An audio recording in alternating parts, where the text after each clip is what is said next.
It's really viewed as our largest public park. It's a world-renowned beach for a reason.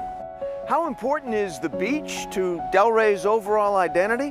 Well, it is half the city's name after all. I would say it's more than half. It's a big draw. I mean, how can you not love the ocean? Albert Richwagon and I continued our bike ride along Route A1A, making our way to, well... So, Albert, this is your office? This is my office. Okay, so it's not entirely private, but it does get plenty of natural light, and no one's going to quibble with the room temperature. Richwagon rents kayaks and paddleboards along this nearly 2-mile stretch of sand and sea that's been called one of Florida's 10 best beaches. Beautiful, it's white sands, blue waters, sometimes we have waves. Delray's Beach was its earliest tourist attraction and still is. Like much of the South, it wasn't always as open and accessible for all, but the heart of the beach at Atlantic Ave is a source of unique civic pride today. Which ironically is a very unusual confluence of public assets where you've got a very walkable, authentic Main Street that intersects with a very accessible public beach. You would think it'd be commonplace in Florida. It's not. There's so much peacefulness and tranquility, and the ocean is so blue and beautiful. I love Delray Beach. It was indeed a beautiful day in Delray, and we had a theme, seeking out some other surprisingly accessible pockets of peace and natural beauty in an otherwise urban environment. Our first stop actually took us thousands of miles away, in spirit anyway. When you come here, you don't kind of think that you're in Florida, and you don't quite think that you're in Japan, but you're somewhere in between. Like so much of preserved open space in South Florida, this land was once farmed, however unsuccessfully. Early in the 20th century, young Japanese farmers were recruited to form the Yamato colony here in Palm Beach County. They were interested in growing things like tea and silk, and unfortunately, they came to find out that some of those crops did not work out very well.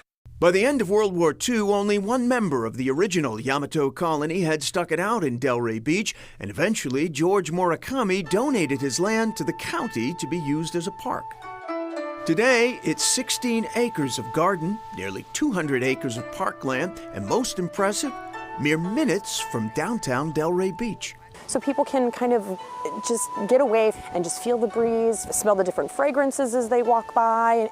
Wow, you can really hear like that clacking of the bamboo. Other authentic touches here include a tea house and a traditional Japanese sand or Zen garden where I was allowed to gently try my hand at making perfect parallel lines. The last time I did anything like this was in a sand trap on a golf course. Yeah. I did let the experts finish up. Show off. Nearby, a very different kind of escape. Delray Beach is only a few miles from the northernmost tip of the famed Everglades. We couldn't be this close and not stop by, which we did at the Loxahatchee National Wildlife Refuge. Now, Loxahatchee, where it's located at the northern end of the Everglades, is kind of like the gatekeeper, if you will, for everything that flows into the Everglades and then further south. Once more, it's remarkable that a city seems a million miles away when actually it's anything but. You don't have to go more than about a mile from where we stand right now to be in the middle of extensive urban development, housing developments and strip malls. The Everglades is really an ecosystem that is being increasingly pushed on all sides by one form of development or another. At Loxahatchee, an appreciation for what's still here, including a rare opportunity. We're one of the few places where you can truly experience the cypress swamp that surrounds us and keep your feet dry. Where we stand now is the remnant of a historic cypress swamp. That does not include the vast interior of the refuge, only accessible by our hitching a ride with a Fish and Wildlife Research airboat. My second time in the Everglades, and the only way to see it, as long as you know where you're going. Is it easy to get lost out here? It is easy to get lost. It takes... Because it all looks alike to me. It takes a lot of experience. GPS unit is helpful. The interior of the refuge is over 140,000 acres. That it seems like it just goes on and on and on. We did find our way back. We didn't, alas, spot an alligator, but no complaints here. But it is beautiful to see true native Everglades habitat at its finest.